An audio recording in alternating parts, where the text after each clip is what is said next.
After the pre-title sequence concludes, the audience is brought into the very real and very deadly and dangerous world of African arms trading. Mr. White introduces an Albanian banker named Lashif to the leader of the Lord's Resistance Army, or the LRA, in Uganda. The actor portrayal is assumed to be depicting Joseph Kony, buying weapons for his army. In the scene it is subtle, but you can notice all the children mixed in with the army, and this was done on purpose to further portray Kony and his LRA. This part of the movie is a small window into the sad, greedy, violent, and deadly world of African arms trading. To understand the poignancy of this scene, we first have to go back to the 7th century. In Eurocentric nations, much of the emphasis was placed on West African slave trade. History has taught us how slaves were taken from Africa to the Americans in droves. Many are led to believe that this is where slavery began, but it's far from reality. While certainly the West African slave trade was booming industry in the 16th and 17th century, it pales in comparison to the Muslim Arab trade that had been going on in East Africa for 1,000 years before that. When the Arab world first were conquering from the east, they initially tried to conquer towards Europe. Their quest for Europe was stopped as Europeans were able to modernize weapons and fight off the Muslim advance. The Arab world then turned their course towards Africa.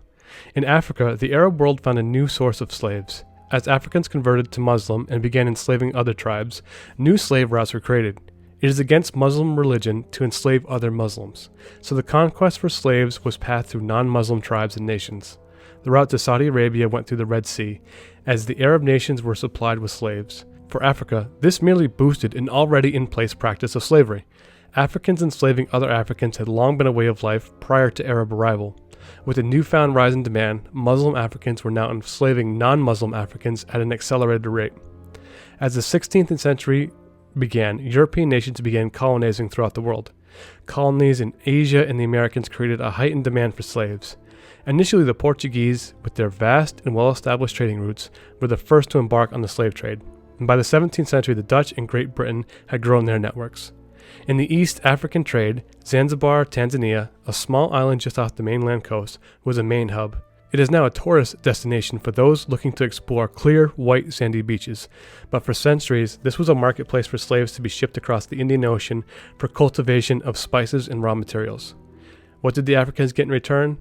Overwhelming, the answer to that question has been guns, guns, and more guns. As European nations started to modernize their muskets and gunpowder munitions, the demand for these in Africa grew. The Europeans would trade with the African kings and tribal leaders. These African kings and tribal leaders are not worried with their subjects' needs, the famine, or the need for medicine, nor resources. These men have those things. They have the means to selfishly accumulate those things for their families and immediate entourage. They enjoy the fruits of their power, but in order to sustain this life, they must protect against their enemies. In that way, they are obsessed with having the biggest arsenal and the fiercest fighting forces. It is estimated that between 1750 and 1807, between 283 to 394,000 firearms were imported into Africa annually. In 1807, the United States and Great Britain banned the purchase of African slaves, thus drastically dropping the demand for slaves in the West African nations. That did not, however, change the demand for weapons, as African conflicts continued to grow throughout the centuries. As the trade of slaves was diminishing, it was raw materials and influence in trade routes that were of special interest to the European nations. In return for being able to operate in the country, keep trade routes, and large amounts of cash, the French and Belgians were supplying Ethiopia with hundreds of thousands of arms. This trade was privately owned manufacturing deals under the protection of the state. Hundreds of thousands of arms and millions of munitions were flooded into Africa in this manner. This was all done legally, with ports open to trade. At the turn of the century, this was about to change. In the late 19th and early 20th, the private firearms trade was being cultivated by the emergence of merchants of death. These were private businessmen who sold arms as if they were selling furniture. These merchants of death accumulated vast amounts of wealth during this time. While they were getting wealthy, the people subjugated to the violence of arming dictators, arming kings, and tribesmen faced a dire reality. After World War I, the League of Nations looked to rein in the sale of arms throughout the world. The goal was a worldwide disarmament. This endeavor was poorly planned and had no enforcement power behind it. What it did create was a system of licensing arms exportation in the prominent manufacturing nations. The first embargo used in this way was to prevent arms to going into China from 1919 to 1929. This predates Mao Zedong, as China was built on a system of warlords at the time. The demand for arms was high as these warlords fought for power in the country. As such, nations not involved in the League of Nations and private industry within those countries quickly took advantage and found ways to get their guns into the hands of Chinese soldiers. As Francisco Franco and the Spanish nationalists fought for control of Spain, another opportunity arose to capitalize on conflict. Arm manufacturers quickly found a new marketplace for their goods. Prominent merchants of death worked in conjunction with foreign intelligence agencies and rising fascist powers to get Franco and his troops the arms they needed to win Spain. As World War II began, it was an all-out gun frenzy to supply the world with arms. At the end of World War II, the fighting was done, but the guns remained. This created a substantial black market to take old weapons of war and get them in the hands of present-day conflicts. By the time the Cold War was at its height, every continent was seeing an influx of weapons.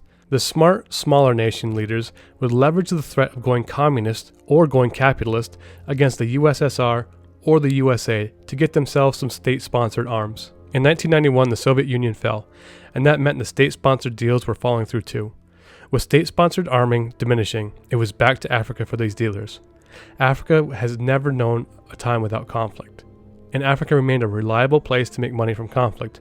Somalia, Uganda, Kenya, Ethiopia, Rwanda, and the Congo, and just about every sub-Saharan African nation saw a devastating rise of conflict. And Africa as a continent has very few companies capable of manufacturing weapons and ammo, not nearly enough to sustain the need and use of the arms. That creates a breeding ground for these merchants of death to come in and supply brutal and violent groups for weapons and cash. That brings us to 2005 and Casino Royale. The scene depicts Spectre agents being merchants of death as they supply Joseph Kony. To fully understand how despicable of an act that is transpiring, you have to understand who Kony and who the LRA are. Founded in 1986 under its first name, the Holy Spirit Movement, the LRA was a resistance movement to overthrow the government in Uganda. The HSM was founded by a spiritual medium named Alice Lakwena, who believed God was sending her on her missions. Her followers used sticks and stones to fight and would paint oil on their bodies as she told them it would stop bullets. The HSM had loyal and fierce following, but were defeated in 1987 by the Ugandan government. Lakwena fled Uganda and left the HSM without a leader. This is when Joseph Kony took the opportunity to take leadership. He did so saying that he wished to create a government based on the Ten Commandments, though he never actually articulated what this thought actually meant in any meaningful or practical way, but it made for a good slogan. He renamed the group the Lord's Resistance Army and went about his quest for power. As the 1990s came about, the LRA gained notoriety throughout the world for their massive child abductions. It is estimated since its inception that the LRA have abducted 67,000 children and used them as soldiers, slaves, and sex workers. They have been charged with slaughtering elephants in the region and poaching high-prized animals. Kony has a warrant for him to be brought to justice for countless murders and war crimes. The Obama administration set up a coalition to defeat the LRA and bring Kony to justice. However, Kony remains at large today, most assuming that he remains in a nation of the neighboring Kar. The story is not unique to Africa. It's not unique to many places in the world, as dictators, tyrants, and nefarious regimes have all been put in place through the sale and trafficking of arms throughout history. There are truly only a limited amount of countries that mass-produce firearms. State-sponsoring arming of nations is still going on today and has long been a facet of American foreign policy. Today we're seeing how Mexico, who have little to no arms manufacturers, are seeing cartels flooded with an endless influx of munitions and high-tech weaponry.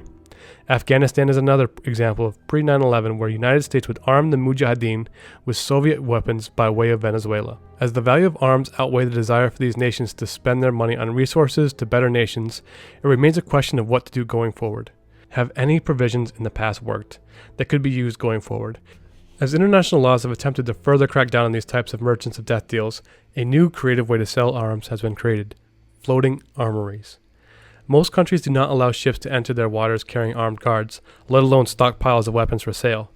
These restrictions are limited to the territorial waters of the nation, though. These territorial waters are only 12 nautical miles, or 22 kilometers, from the low water mark of the nation's coastline. International waters are essentially free from restrictive law and governance. The ship is bound by the flag that it flies, but even that becomes murky as ships fly flags different from that which they are registered to. This further complicated accountability and tracking of arms throughout the world.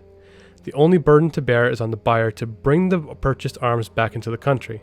This often means trafficking or bribery to get the arms from the water to the land. These floating armories often house food, medicine, and supplies to help curry sympathy.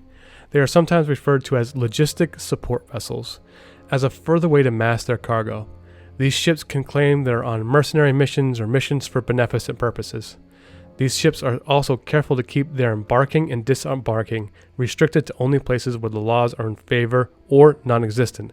Again, you're really just there to sell weapons, but if you put medicine, food, and supplies in there, you can say that you're on a mission to save the people, when actually you're just there to sell weapons.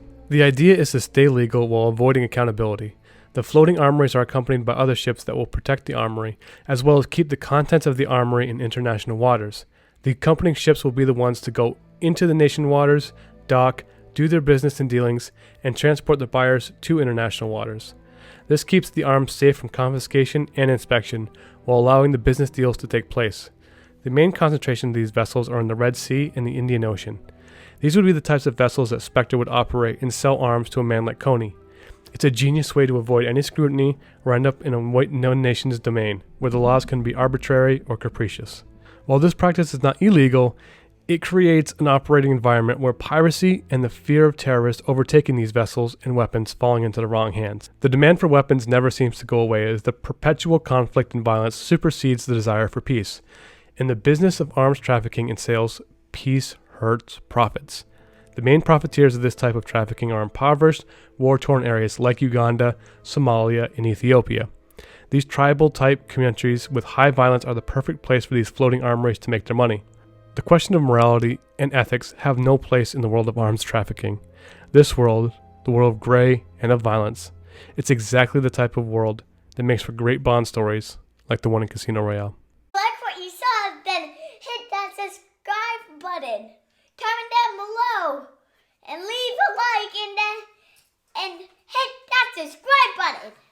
Why are you not hitting that subscribe button?